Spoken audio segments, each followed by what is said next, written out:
I'm sorry. What can I say?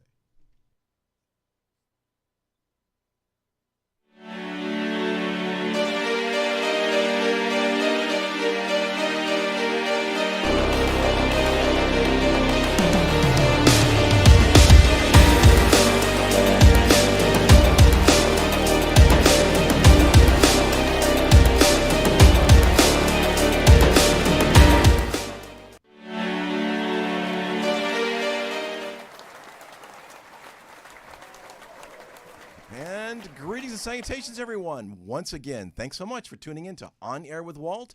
I am your host, Walt Lusk, and you can find us on ubngo.com and on YouTube and on Station 1, Channel 1 on UBN and every single platform where podcasts are found, including iHeartRadio. And I'd love it if you go to YouTube, watch the show, and while you're listening and watching, sign up and show up and share and subscribe. Today we have an exciting guest, one who's been in radio longer than I've been alive, and he's quite an instrumental person in movies, music, and in radio. We have none other than Alan White, and it's a real privilege for me to have him on. We've been having some great discussions, and we're just going to continue it here. So, Alan, without any further ado, thanks so much for joining us. You bet. Thanks for having me. Well, thank you. I know we were just talking before we went on air that, starting out, you decided you thought you wanted to learn how to play the drums. I did. And I just fiddled with them. I took like 2 months worth of lessons, and then the drum teacher died. He had leukemia, but I didn't know that, obviously. And I really just had 2 or 3 rudiments, and that was it. And then I went back to boarding school, and, not getting any lessons there. But they let me have my drums. So I fiddled around with them, and I got a little better. And there was a kid there that could play 2 songs on the piano, and I played with him. And by the time I was about 17, I got the heck out of boarding school, 18, I guess, 17, 18. I was living in Baltimore, and there was a part of Baltimore called the Baltimore Block, thus the title of my book, Rock Around the Block.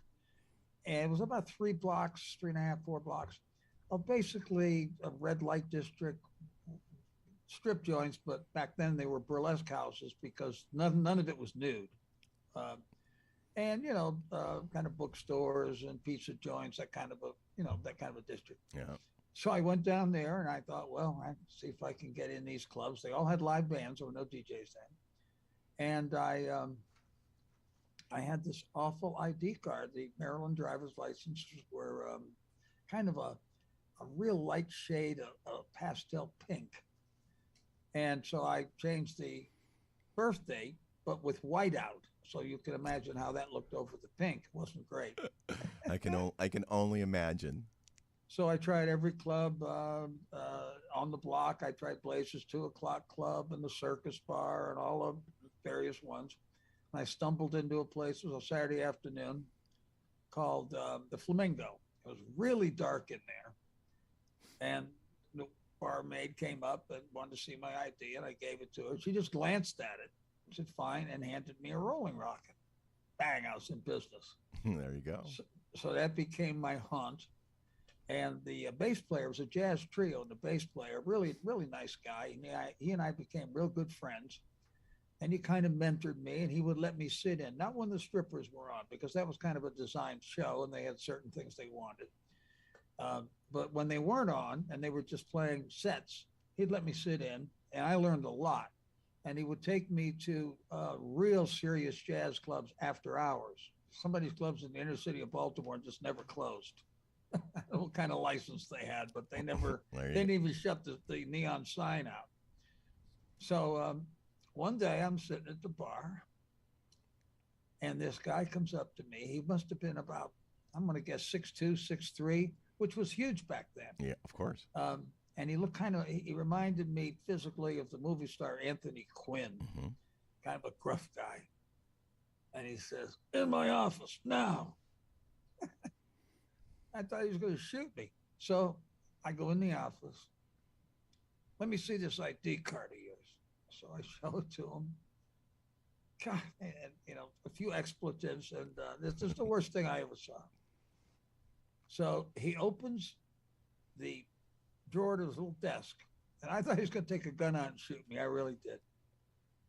And I could look in the drawer, and there was a stack about this thick of blank Maryland driver's licenses.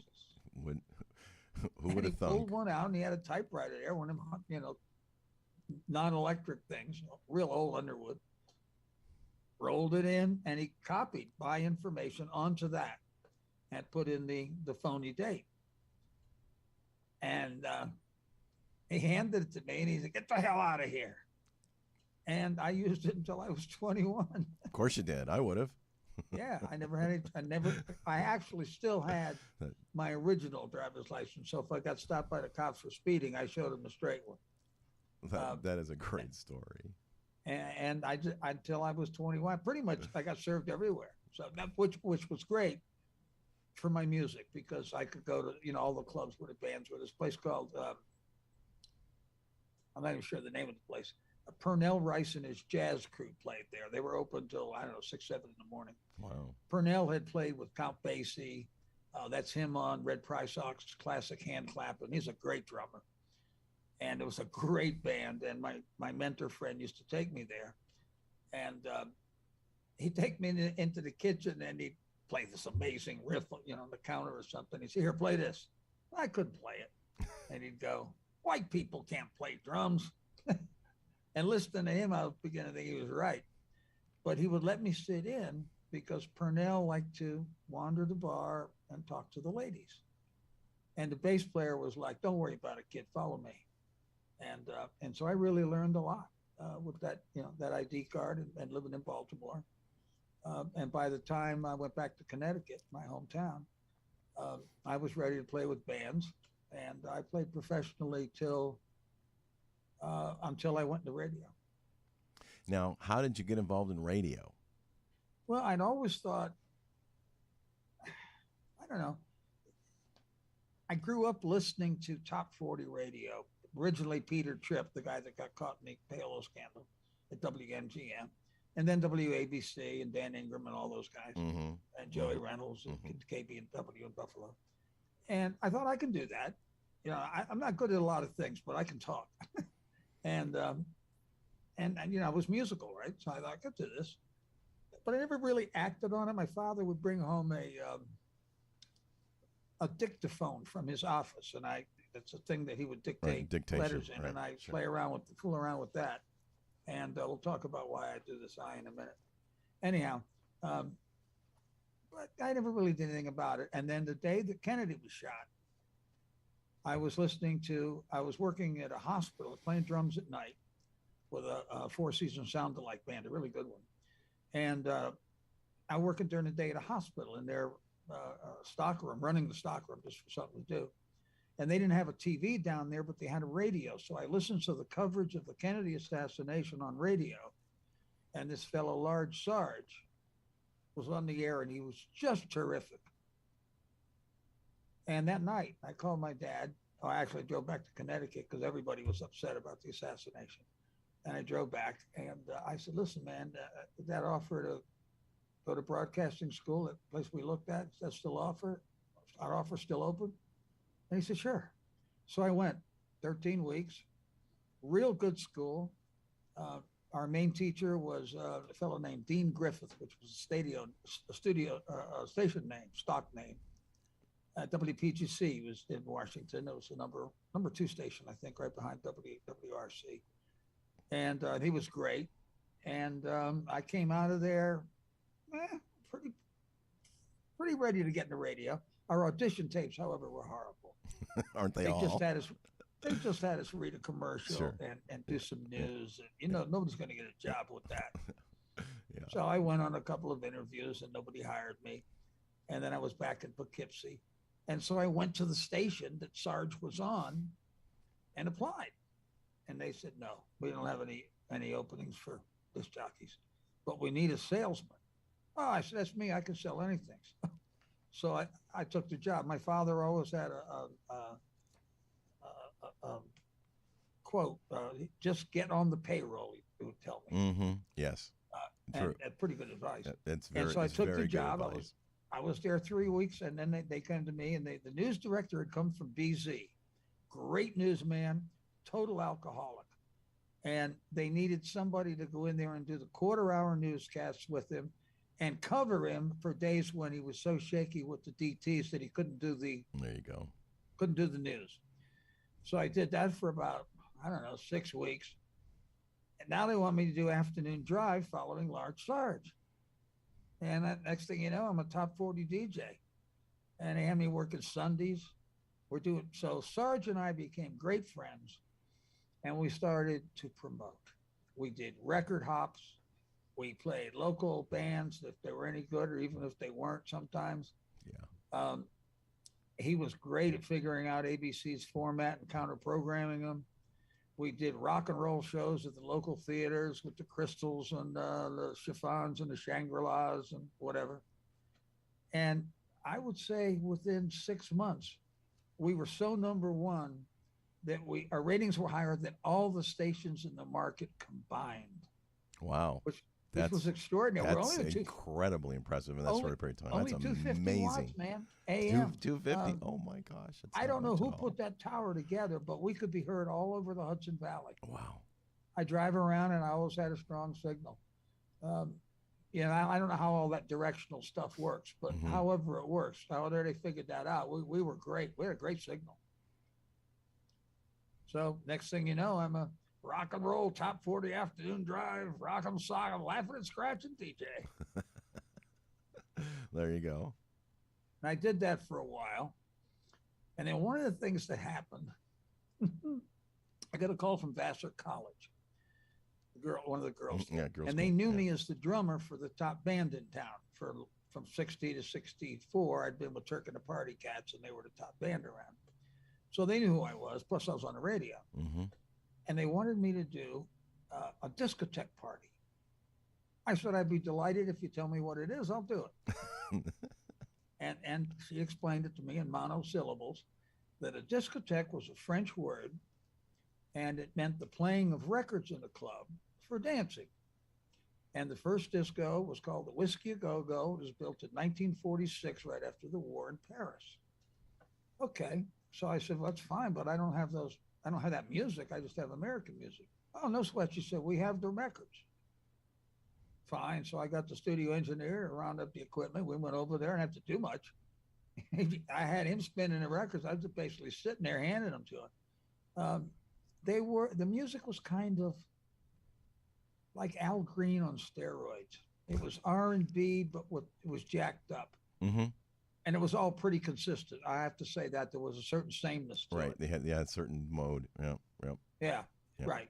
So then, I don't know, 6 months later, I got together with the sales manager at the station, and we bought a nightclub, an old country bar. The woman was retiring, and we turned it in to a regular nightclub called the Rumpus Room.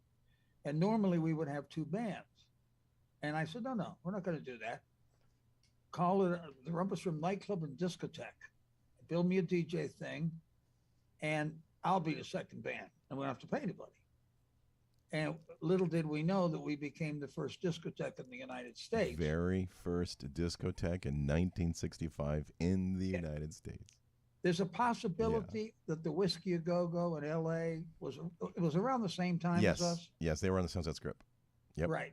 And Johnny Rivers was their house band before he had big hits. Right. And they had a go-go girl up in the ceiling, up in a cage. And she had a turntable, and she would play records. She was named DJ Vaughn or something. I'll probably remember that, but I don't remember it now. Anyhow, it doesn't matter. Yeah. And so that we both had soft openings, and I'm not really sure who opened first. DJ Rhonda. But, DJ Rhonda was a go-go girl, and I was an actual DJ, so I'm going to take. So you can take the DJ credit. Yeah, I'm going to. And so we became the first disco in the United States. Sure. By accident, really, with very successful club. Well, let me tell you why. We were 8 miles from the Connecticut border where the drinking age was 21. And yours, was it 18? 18 in New York, Yeah. So it was a slam dunk, to be honest with you. We had standing lines on the weekends. And I had a lot of contacts with recording stars from my radio days. Sure. And so we brought in, the recording acts on the weekends. We had a great time. It was wonderful. And then I had a fight with my partner because he hired his brother who was stealing from us. Jeez. So I said, okay, you run the joint. My father will watch it because he was doing the books. And I'll go do something else. And I wound up after we promoted some concerts down in North Carolina with a buddy of mine. And somebody called me from Paramount Artists in Washington, D.C., a guy named Mitch Corday, and wanted me to become a booking agent. Yeah. You're doing. Then you jumped into the booking agency world. Yep. Yeah.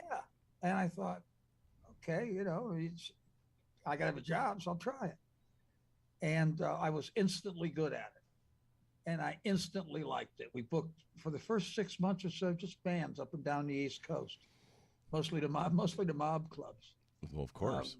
And I know how to deal with those guys. I'm from the area, right? And Of course. then we booked Len Barry, rock and roll star Len Barry. He was the lead singer for the Dovells, and he had 5 hits: "You Can't Sit Down," "Bristol Stomp," "Bristol Twistin' Annie," "A Holy Gully Baby," and "The New Continental." He was the lead voice. They were just his backup group, and he had this wonderful R&B sounding voice. He went solo and had a huge hit called "1, 2, 3." It's really an international classic. And maybe I'll play a little bit of that later. Sure. Anyhow, You want to go for it now? Jumping in if you want to jump. Yeah, I think just to show you what it sounds like. Just a little cut of it. Sure, go for it. A lot of people will remember. A little bit cut. Absolutely.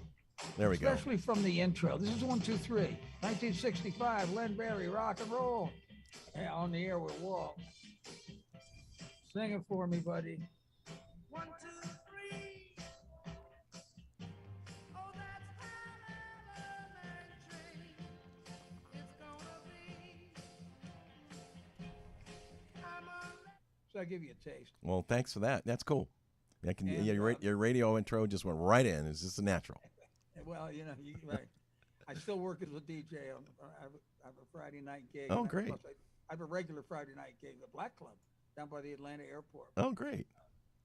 And anyhow, so we booked Lenny. I got him from GAC in New York for a client that I had who was wanting to get a rock and roll star for a show he had. And so I booked Lenny, and I met him, and we went out drinking afterwards, and that was the end of that. About 6 weeks later, maybe not that long, my phone rang. Paramount Artists, good afternoon, how can I help you? Hey, he says, you're not booking me. I said, okay, well, let's start at the beginning. Who are you? Hey, he said, it's Len Barry, man. I said, okay, well, here's why I'm not booking you. I'm not your agent. No, man, he said, I don't have no agent. I said, I got you from GAC. No, he said, Larry Maggot, I went to high school with him. He says, these people lose your number when your record falls off the charts. I said, really? Yeah, he said, all they want to book is Andy Williams. Oh, They're wow. not booking rock and roll. Right. I said, you're kidding. He said, book me. I said, well, my boss is a funny dude. He doesn't want us to book anybody that isn't signed to the agent. I'll sign anything you want, he said. So I said, all right, let's see. So I put 30 days together with him within a couple of days. And we went on the road, and they were all successful. We made money. He sent me Dee Dee Sharp, his friend from Philadelphia, and I booked Dee Dee, did the same thing. And then Larry Martiri, the manager of the Shangri-Las, who I knew from my radio days, he called me. Somehow he heard about this, and he wanted me to book the Shangri-Las, and that was serious. Shangri-Las were a big act. Yeah, huge. Yeah, I put him on tour. 30 days in Kansas. In Kansas. Wow. For $30,000. Wow.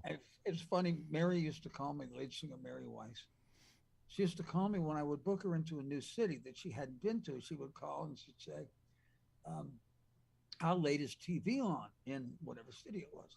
And she called me when I booked Kansas and she said, do they even have TV in Kansas? I said, maybe. I don't know. So they did the tour, never left Kansas, and never had a day off, and they got 30 grand for it. It was great. Sure. That's a solid gig. In my book, there's a great follow-up story. They didn't go back to New York. They had $15,000 in cash. They flew to Miami. They disappeared. The story's in the book. Rock Around the Block, which right. I think I have a picture of the cover of that. Did somewhere. it put up? It's Here it is. There's your book, Rock Around the yeah. Block. Very good. There it is. Boy, that looks good. Your engineer's a genius. Yes, I he is. There's a woman in Atlanta by the name of Angela Durden. Angela Durden is an editor and a writer herself, and she started a small book publishing company to publish independent, interesting books. And she had seen some of the stories that I wrote on Facebook about drinking with Janis Joplin. I think I wrote that on the anniversary of her death, that I had drank.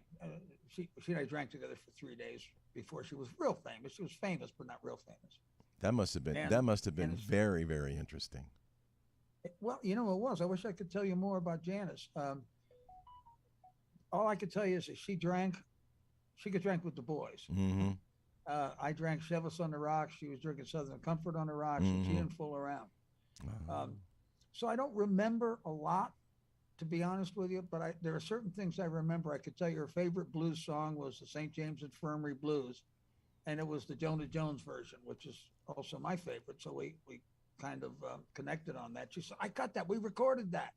And she brought me a tape, and it was great. And it went in the tape box. And when I left New York, the tape box did not leave with me.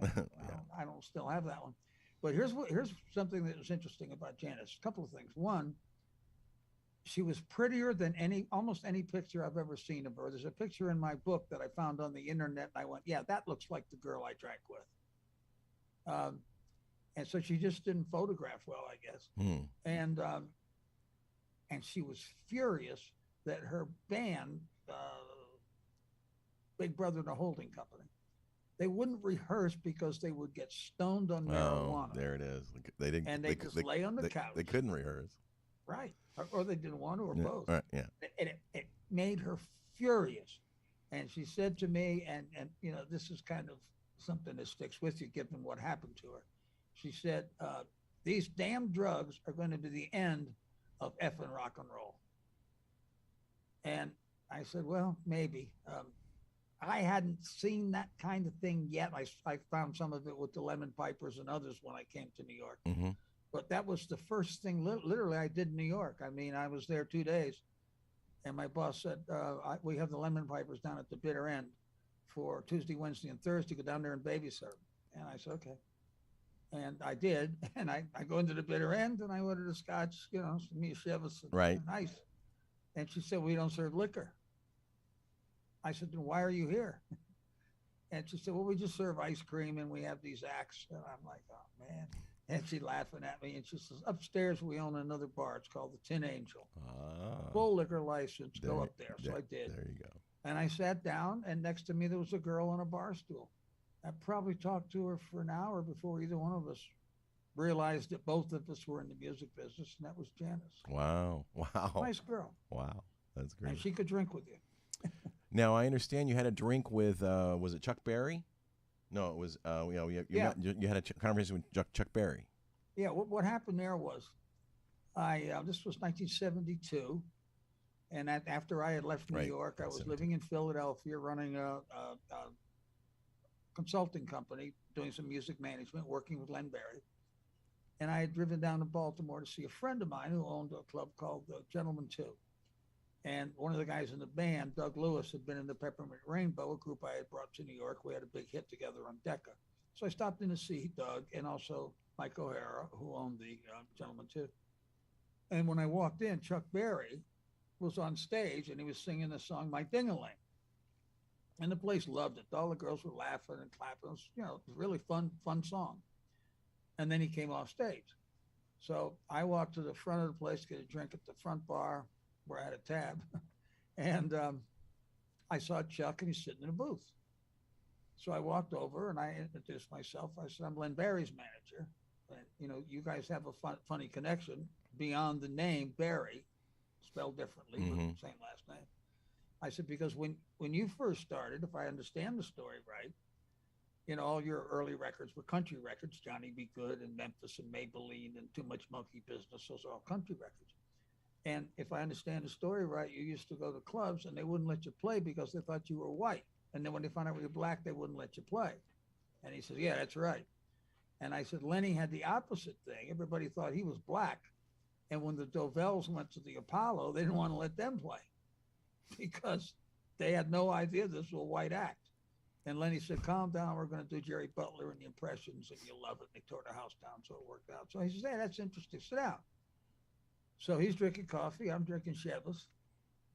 And we talked for, I don't know, half, 3/4 an hour, just normal conversation between a couple of grown-ups. And I said, you should release My Ding-a-Ling as a single. I said, you couldn't do that. He said, radio would never play it. I said, man, you haven't been listening to radio lately, have you? No, he said, you're right. I hate that hippie stuff. I'm listening to country radio. Why? I said, because they would play My Ding-a-Ling. It's nothing compared to what they're playing these days. Mm-hmm. Really? He said, well, the Chess Brothers would never release it.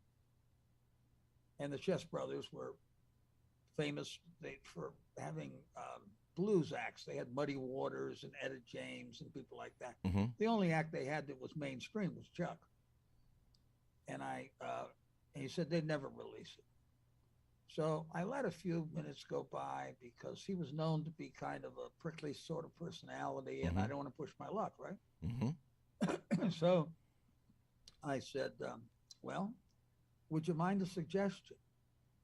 I still remember this conversation. It was the kind of thing that stick in your head. Of course. And he said, Of course. what's your big suggestion? I said, well, why don't you call up? I have to edit this for radio. Why don't you call up the Chess Brothers and say, hi, I'm Chuck effing Berry, released the effing record.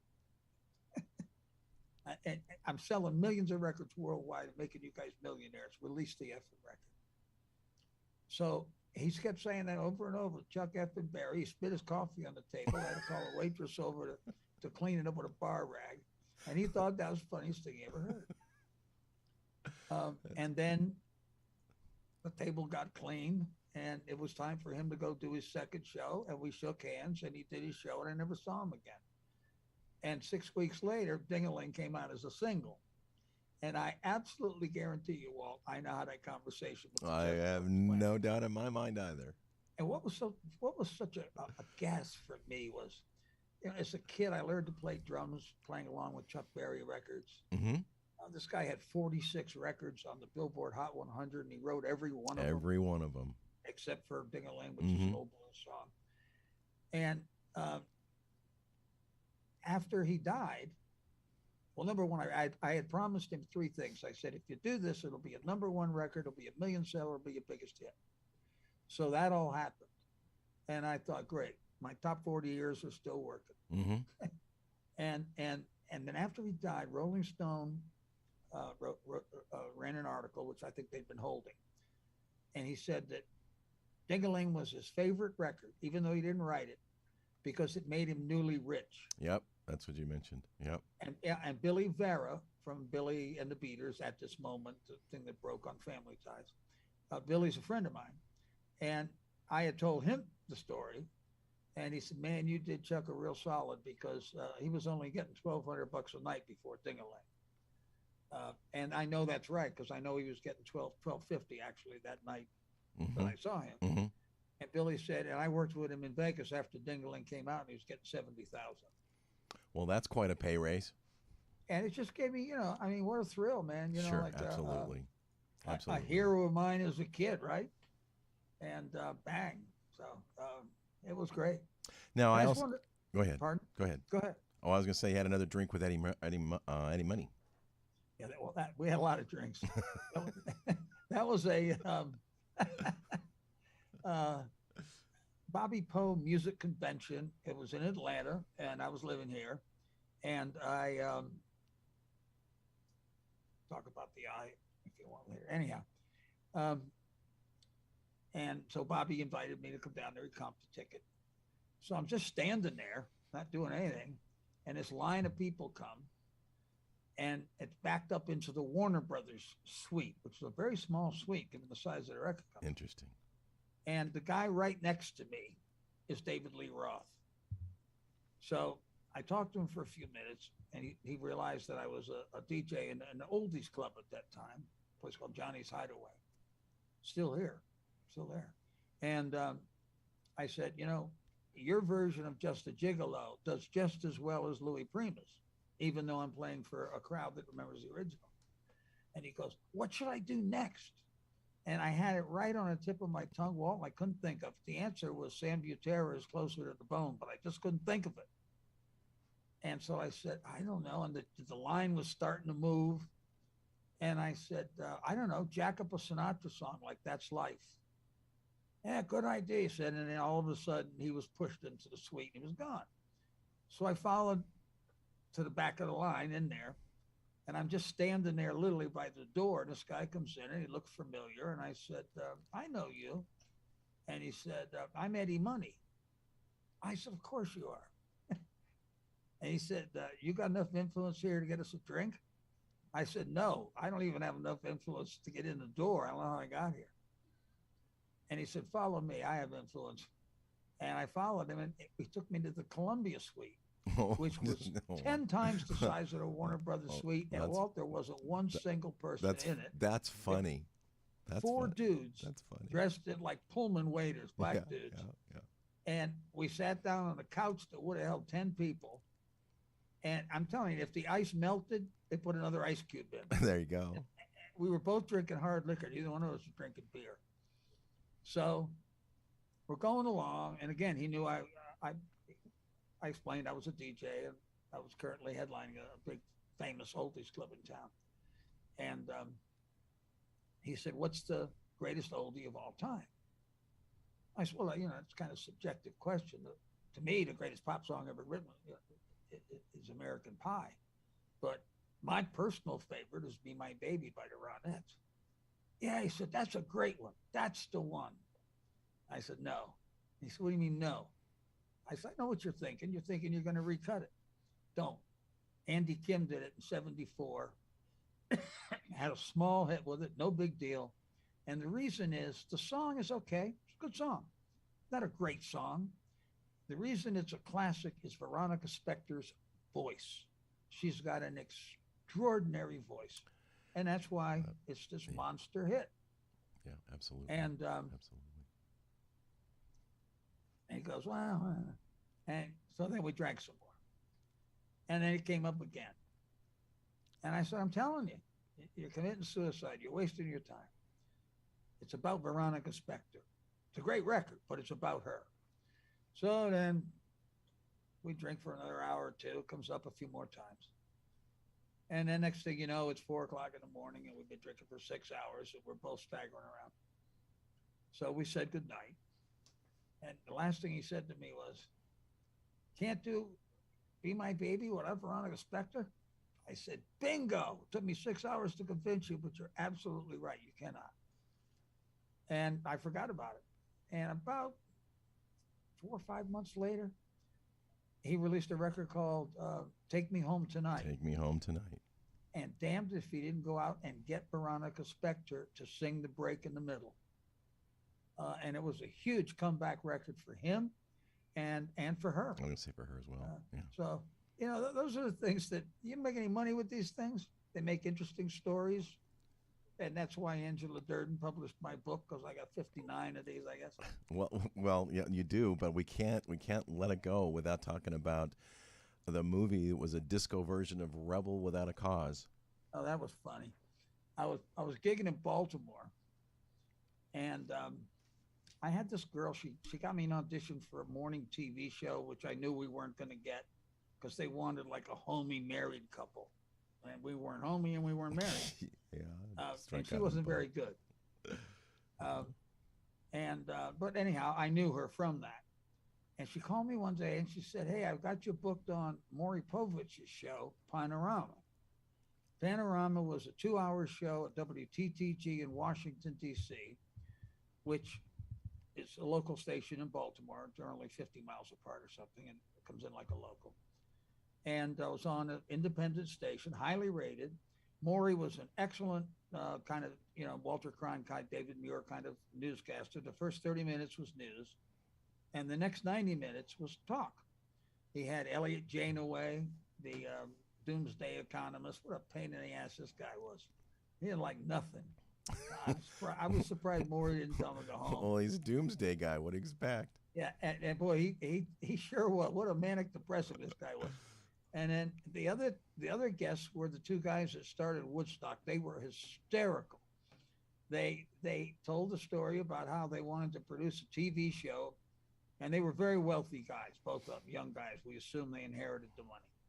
And the idea of the show was that they would run an ad in the Wall Street Journal, unlimited capital looking for investments. And then each week they would tell a different story about whatever investment they did. And of course, they actually ran the ad in the Wall Street Journal. Wow. And they got all these responses, Mm-hmm. and they did some of them. One of them was to build a recording studio, which became A&R. And another one, they found out, they went up to Woodstock and talked to the guys. These guys wanted to build a recording studio too. And they said, no, we don't want to do it. We already did a recording studio. The guy said, no, it'll be great, man. We'll build a studio. Then we'll have this big party with, we'll get Joan Baez and Bob Dylan and Joplin, whoever, to do this big show. And they said, well, the hell with we don't want to build a studio. Let's just do the show. And that became the concert at Woodstock. Wow. And they were funny. They were great. So then I go on. I'm the world's first disco DJ. Right. And in quotes. And with me, I'm not famous enough to be by myself, is a guy named Nick Cohen. It spells his name N-I-K, C-O-H-E-N. And he has a book called Rock Dreams, which is a lot of oil portraits of rock stars, Stones and Beatles, whoever. And underneath it, he has written these liner notes that are very hip, very well written. And he's promoting his book. So we have a nice conversation, and we're all the same age. Maury and Nick and I, about within 2 or 3 years of each other. And so one of the subjects of this conversation was, which is more accurate as far as the 50s are concerned, Happy Days or Rebel Without a Cause? So we discussed that, and the answer was a little bit of each, obviously. And as the thing is winding down, Maury turns to me and he says, so disco's next? I said, bet the farm. And he turns to Nick Cohen. He kind of slapped him on the thigh, and he said, you know what you ought to do, Nick? He says, you ought to rewrite Rebel Without a Cause and make it a disco movie. And we all laughed. And I went to work in Baltimore to gig that night. And I guess Nick Cohen went back and started typing. And he wrote a story for New York Magazine, Right. Not New York, or New York, Mm-hmm. called The Disco Denizens of the New Saturday Night or something. Tribal Denizens, something like that. And it was published. And, Yeah, it was called Tribal Rights of the New Saturday Night. Is that what it was? The Tribal Rights? Tribal of Rights of the New Saturday Night. Okay. Mm-hmm. Yeah. And so it was published. I didn't know that. I had no idea. And I learned his story later. Right. And he was friends, he's British, and he was friends with Robert Stigwood, who managed, among others, the Bee Gees. And Stigwood called him and said, what are you working on? What have you written? And he said, because Nick was very famous in England as a writer. And he said, nothing. I'm just promoting Rock Dreams. I wrote a little story for New York Magazine. That's it. And Stig was, damn, he said, I'm trying to find a really solid story here. I want to make a musical with my Bee Gees boys.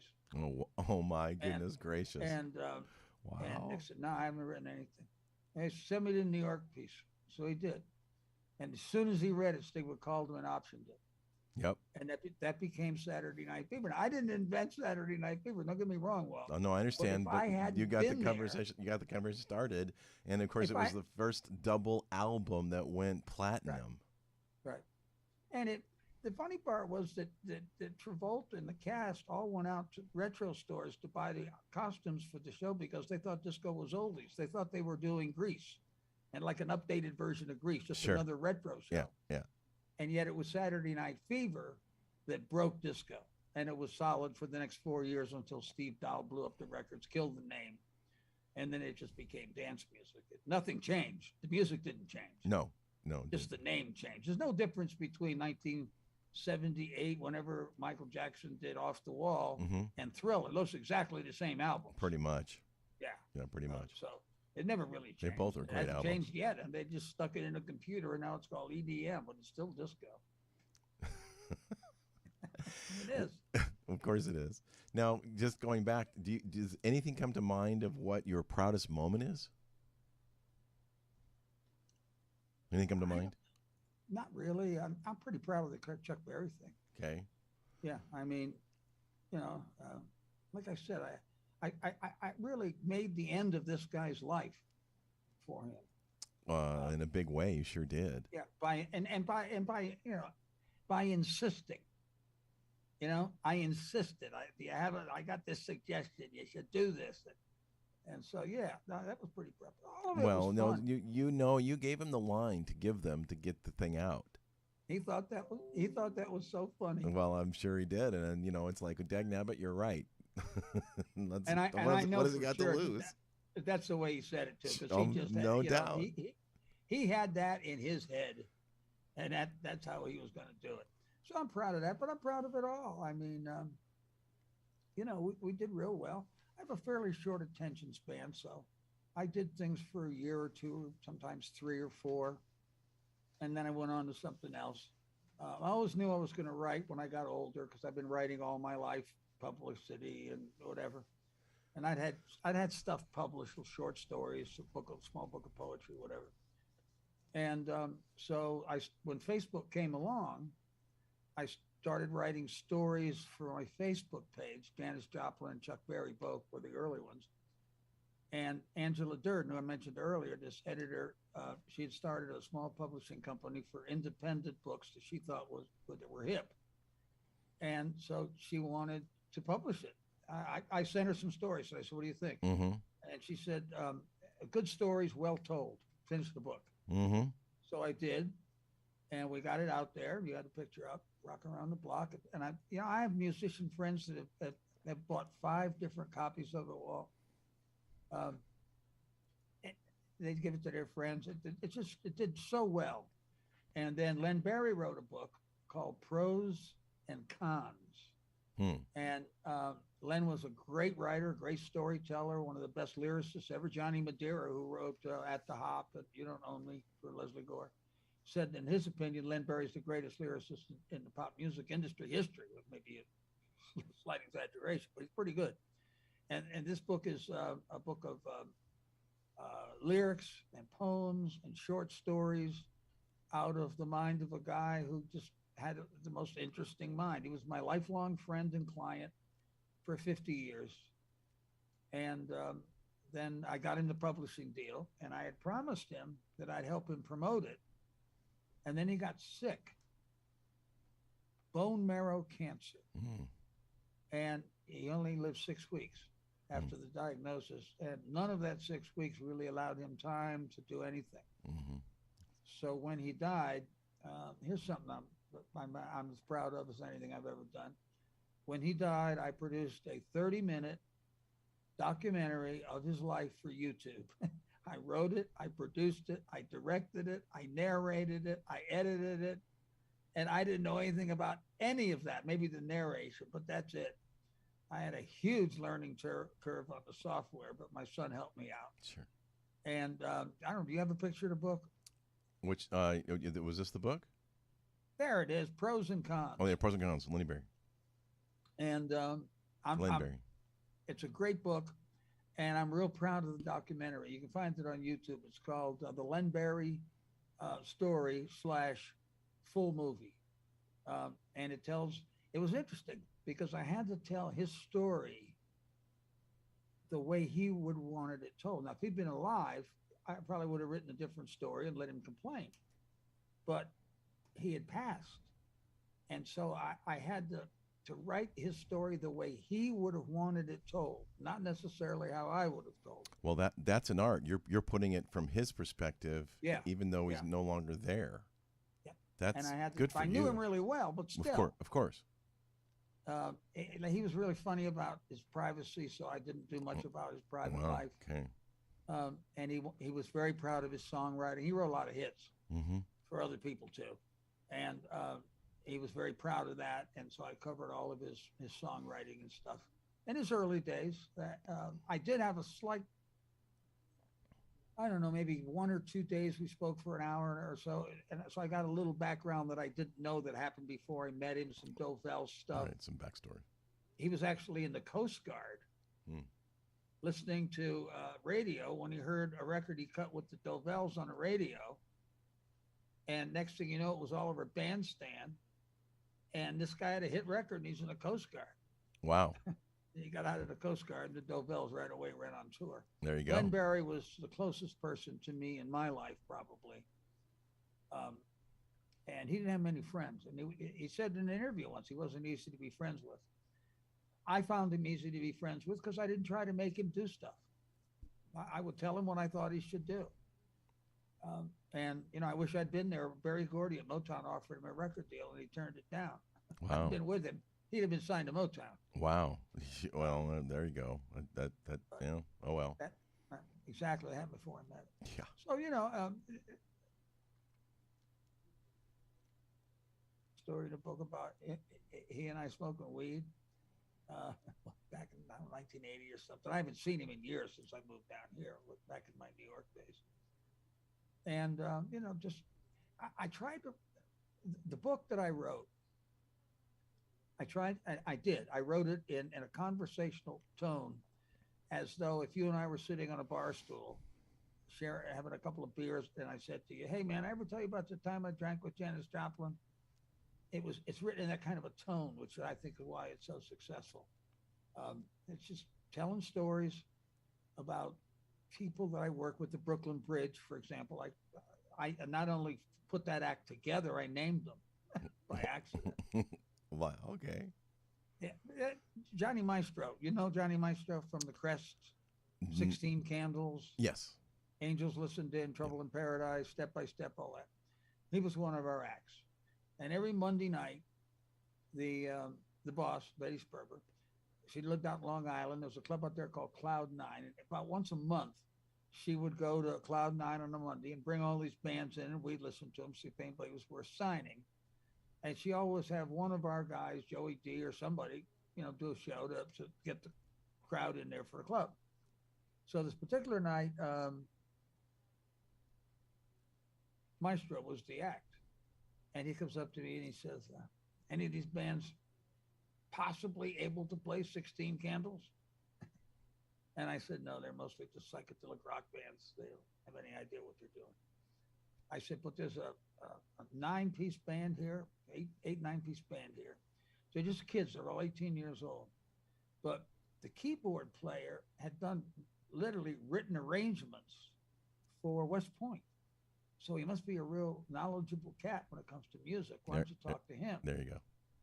So they go into the kitchen, and they got along so well. Maestro comes out. He's literally on Cloud 9.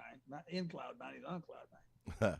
And he said, I'm doing them all. I'm doing Step by Step, Angels Listened In, Trouble in Paradise, 16 Candles. This guy's great. And so I watched the show, and they were terrific. So the next day I come into the office, and Betty says, at that time, Maestro was working with 3 guys known as locally as the Del Satins. They were famous from a local television show. And it was either Johnny Maestro and the Crests or the Del Satins featuring Johnny Maestro. Exactly the same press shot. The only thing that was different was the logo on the bottom. We just to let you know, we only got 2 minutes left. Okay, I'll finish the story up. Yeah. So I'm putting them together, Maestro and the Del Satins. I said, it's 13 people. She said, 12. I fired one of the Del Satins. Oops. I said, still. Oops. I said, it'd be easier to sell the Brooklyn Bridge. I love that, she said. I come in the next morning. Betty's not in. I asked the receptionist, where's Betty? She says, Betty is on the Brooklyn Bridge with Neil Bogart from Buddha Records, the mayor of Brooklyn, the Del Satins, that band from Monday Night, and Maestro. They didn't waste any time. We don't have time to tell you how we got to the worst that could happen. Wow, they didn't waste any time either. Wow. So anyhow, thank you. Thank you for having me on. Well, hey, it's been fabulous. If someone wants to learn more about your stuff and your work, what's the best way to find out about you? Well, I don't have a website. I have a Facebook page. Okay. All right. Facebook. Right, Alan White, Atlanta, Georgia, ALAN, White, Atlanta, Georgia. And both books, Pros and Cons, the Len Berry book, and my book, Rock Around the Block, are available at Amazon.com. Now I know we've chatted about it, and we obviously have no time. But you're working on another book. Is that coming out soon? I'm working on a political book. Yeah, I know it's a political book. Right. You have a We working need a third party in this country, a third major party. We do, but do you have a working title of the It's book? very cleverly named. It's called The Third Party. The Third Party. Okay, there you go. Really clever. Then we do need at least something different. I agree.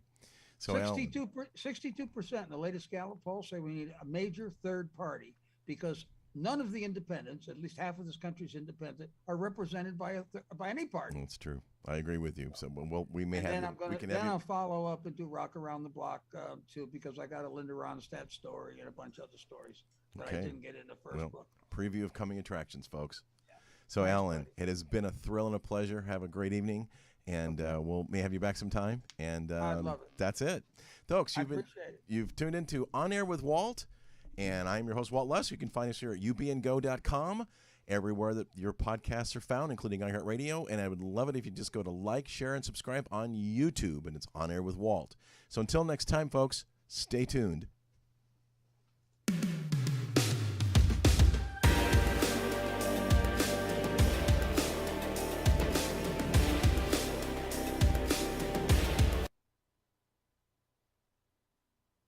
I'm not hearing you if I'm supposed to.